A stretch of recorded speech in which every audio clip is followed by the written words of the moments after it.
Did you forget your workbook password and now you can't make any changes? Don't fret. I'm going to walk you through the process of removing the password. Let's jump right into it.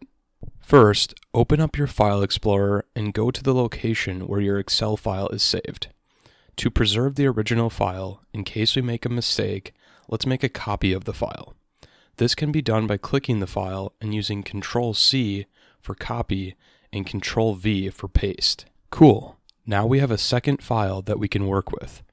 Let's right-click the non-copy file and scroll down to rename. We'll remove the .xlsx extension and replace it with .zip. Next, let's click into the zip folder and then into the XL folder. Here, we should see a file named workbook.xml. First, let's open up another folder outside of the zip folder. This can be any type of folder, but I'm going to use a folder labeled temp. We then want to drag the workbook.xml file to the new folder. Right-click the file that we dragged to the temp folder and choose Open.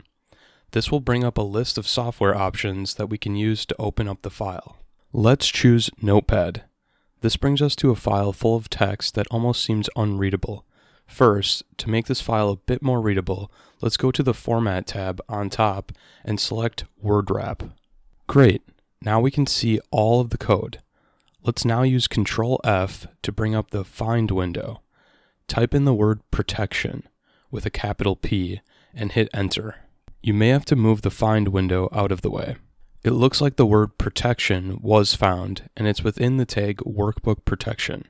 This is the tag that needs to be removed to remove the password from the workbook. Let's start at the beginning of the tag and remove through the end of the tag. Once it's all highlighted, we can hit the backspace or delete. Awesome. Now let's exit out of the file and hit save. Now that we've removed the password XML from the file, the last step is to copy the workbook.xml back from the temp folder to the zip folder.